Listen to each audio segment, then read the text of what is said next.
Charlie Hebdo ने कुछ cartoon बनाए थे हजरत मोहम्मद साहब के पूरे टीम को जान से मार दिया गया, भून के रख दिया गया। इनोसेंस ऑफ मुस्लिम करके एक फिल्म अभी कुछ वर्ष पहले आई थी, उसको लेकर विश्व भर में दंगे हुए। 50 से अधिक लोग रिपोर्टेड है मर गए, अनरिपोर्टेड कितने मरे किसी को पता नहीं। एक यूएस की एम्बेसी को खाली करना पड़ा था, वहां पे दंगे बवाल हो गए थे। 1993-94 के समीप एक फिल्म आई थी, उसमें गाना था या मुस्तफा या मुस्तफा। मुस्तफा तो हजरत मोहम्मद साहब का नाम है। बवाल भयंकर हुआ, देश भर में वायलेंस होने लगे, तो याद दिलरुबा कर दिया। एक सप्ताह भी नहीं हुआ होगा, कुबूले करके गाना आया था जिसमें कुछ शब्द थे रसूल है रसूल है रसूल है। इतना बवाल हुआ उसको लेकर, फिल्म वालों ने क्षमा मांगी, रसूल है को वसूल है कर दिया। इस्लाम के साथ पंगा लेना थोड़ा जानलेवा हो जाता है, रिस्की हो जाता है, लेकिन हिंदू धर्म में सब कुछ चलता है। यहाँ पर आपको जिसका जो मजाक उड़ाना हो आप कर सकते हो।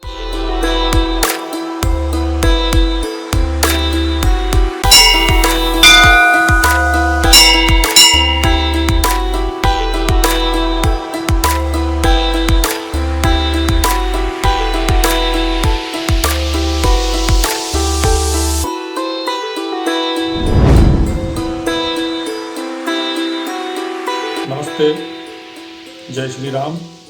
1 अक्टूबर को एक फिल्म रिलीज होने वाली है, रावण लीला। जी हाँ, रावण लीला। जो फिल्म का ट्रेलर रिलीज हुआ और ट्रेलर के बाद में पूरा टूल किट माफिया वाह वाह वाह वाह क्या ग्रेट ट्रेलर है, क्या ग्रेट ट्रेलर है करके उसके प्रेज लिखे जा रहा है। आप इंटरनेट पे सर्च कर सकते हो। फिल्म का कुछ ट्रेलर से जो पता चला, कथानक कुछ इस प्रकार से है कि जो फिल्म का हीरो है वो, उसका असली नाम राजा राम है, लेकिन वो गांव में जाता है, रामलीला हो रही है और रामलीला में उसको रावण का रोल निभाना पड़ता है। जो सीता बनी है उस रामलीला में, उसके साथ उसका इश्क चल जाता है। तो अब ये फिर डबल मीनिंग डायलॉग्स का पूरा चक्कर चालू हो जाता है। रावण सीता से कह रहा है नाटक के बाद में, अकेले शायद अपने रंगमंच से बाहर बैठ के, कि तुमको पता है बजरंगी को भी हमारे चक्कर के बारे में पता है। तो सबको पता है कि रामायण में बजरंगी किसका नाम है, हनुमान जी का नाम है। अर्थात रावण सीता को कह रहा है कि हनुमान को भी पता है कि हमारे तेरे बीच में चक्कर चल रहा है। उसके बाद में जब पहला सीन आता है नाटक का, तो उसमें साधु के वेश में रावण जाता है सीता के पास और बोलता है, माता बता संडास किधर है।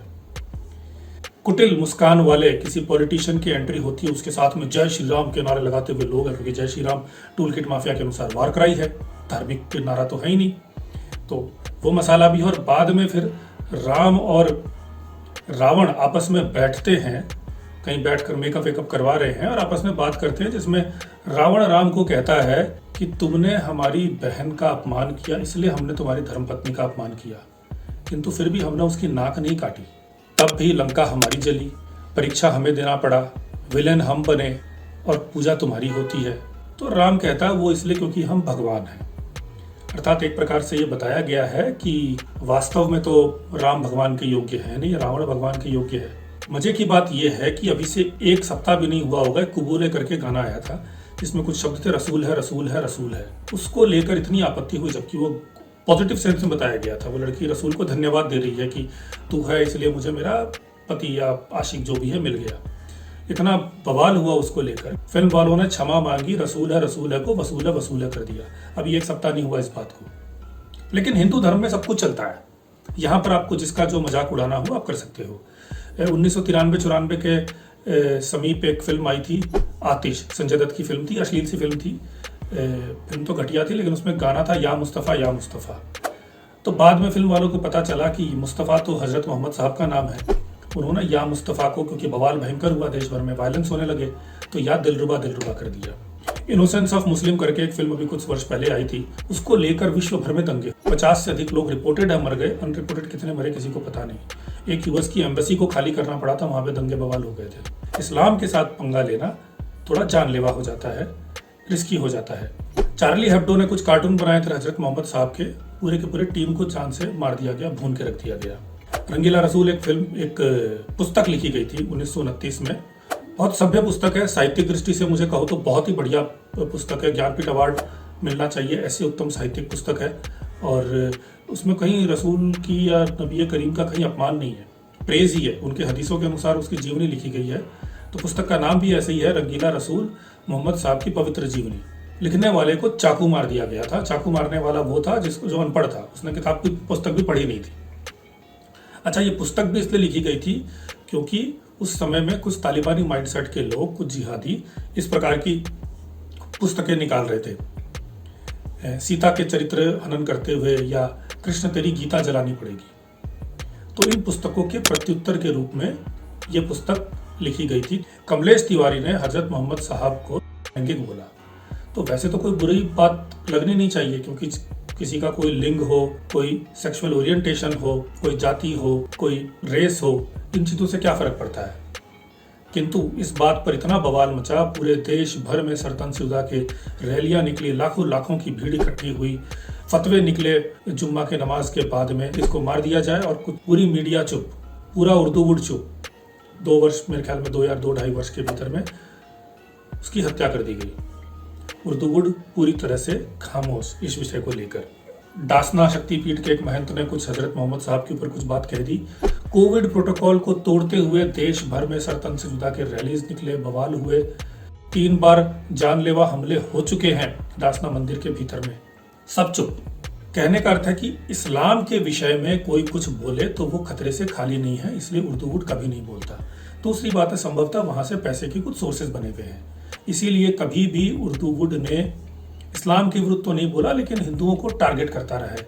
चाहे वो दिलीप कुमार साहब हो, जिन्होंने 1954 की फिल्म थी दाग, उसमें विलेन का नाम जगत नारायण, और एक सीन है जिसमें वो एक भगवान के आगे मूर्ति आगे कहते हैं कि मैं इस मूर्ति को उठा के बाहर फेंक दूंगा, ये कुछ नहीं करता, ये खाली दुष्टों को देता है। और ऐसे फिर आप देखोगे बहुत सारी फिल्मों में है जिसमें हीरो मंदिर में जाता है और भगवान के आगे बहुत कंप्लेन करता है कि तू सिर्फ दुष्टों को देता है, तूने मेरे साथ ये नहीं किया, वो नहीं किया। हिंदू प्रसन्न, क्योंकि हिंदू को तो एक्टिंग करके कुछ भी दिखा दिया जाए, हिंदू तो और कुछ देखता नहीं है। कैमरे के आगे अगर कोई आकर 4 अच्छे स्टाइल मार देगा और गाना गा लेगा तो हिंदू उसके पीछे लमलेट है।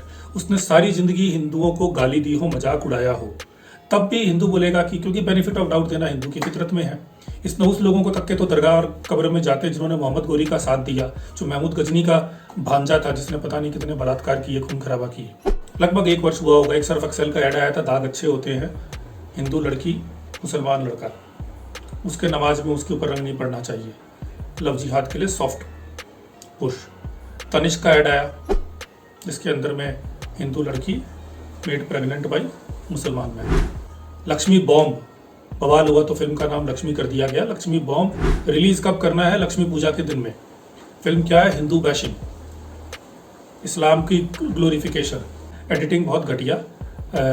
फिल्म को बनाने वाली जो प्रोड्यूसर है उसने उसके पहले भी दबंग फिल्म में इसी प्रकार का एक बेहुदा गाना जिसमें साधु संतों को लेकर नौटंकी करवाई थी वो कर रखा है। एक डर्टी हैरी करके फिल्म, इसमें 2 नंगे स्त्री और पुरुष को पृष्ठभाग से दिखाया गया है और सिगरेट पी रहे हैं और नाम पोस्टर डर्टी हरी। आश्रम वेब सीरीज, बॉबी देओल जी बने ड्रग्स के ऊपर।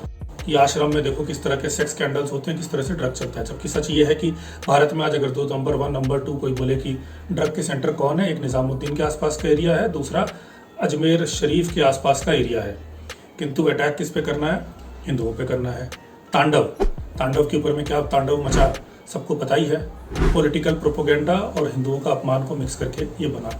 उसके बाद अभी तूफान आ गई, अब ये आ रही है। फिल्म के एक्टर हैं प्रतीक गांधी, जो इसके पहले स्कैम 1992 सीरियल से प्रसिद्ध हुए थे। और स्कैम 1992 को बनाने वाले जो हैं उनका जेम्स ऑफ बॉलीवुड के साथ में एक बार कुछ झड़प भी हुई थी, क्योंकि उन्होंने जेम्स ऑफ बॉलीवुड पे आरोप लगाया कि वो फालतू फिल्म वालों को परेशान करते हैं। क्योंकि हमने बॉम्बे बेगम्स नाम की एक फिल्म के ऊपर में नेशनल चाइल्ड कमीशन में कंप्लेन कर दिया था, क्योंकि बॉम्बे बेगम्स में छोटे बच्चों को सेक्स और ड्रग्स आदि का प्रयोग करते हुए दिखाया गया था और जो एक्टिंग कर रहे थे वो भी छोटे बच्चे थे। तो हमने कंप्लेन कर दिया, तो वो उसके ऊपर उनको आपत्ति हो गई। तो हमने फिर बताया कि ये हंसल मेहता जी वो हैं जिनकी एक छल फिल्म आई थी कभी, जो हूबहू किसी विदेशी फिल्म से बहुत अधिक सिमिलर है। अंग्रेजी भाषा में इसको प्लेजरिज्म शायद कहते हैं, मुझे नहीं पता इसको क्या कहा जाए, चोरी कहा जाए, कॉपी कहा जाए, इंस्पिरेशन कहा जाए। तो वो फिर अकाउंट अपना उन्होंने हमें ब्लॉक कर दिया, अपने अकाउंट को प्रोटेक्ट कर दिया।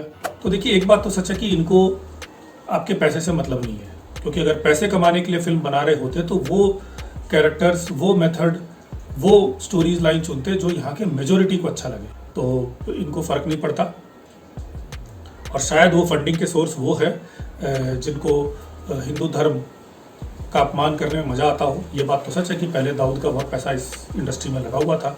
बाकी कभी ट्रैफिकिंग के केस, कभी ड्रग्स के केस सामने आ ही रहे हैं। अब क्या करे हिंदू? कानून के द्वारा आप जाओगे, कानून से आप इनका कुछ नहीं कर सकते, क्योंकि कानून का प्रोसेस ही ऐसा है कि इस तरह की चीज़ों के लिए डिज़ाइन ही नहीं है। हमारे देश का कानून ये सोचकर बना था कि सारे लोग बड़े सज्जन, सच्चरित्र, भले लोग होंगे।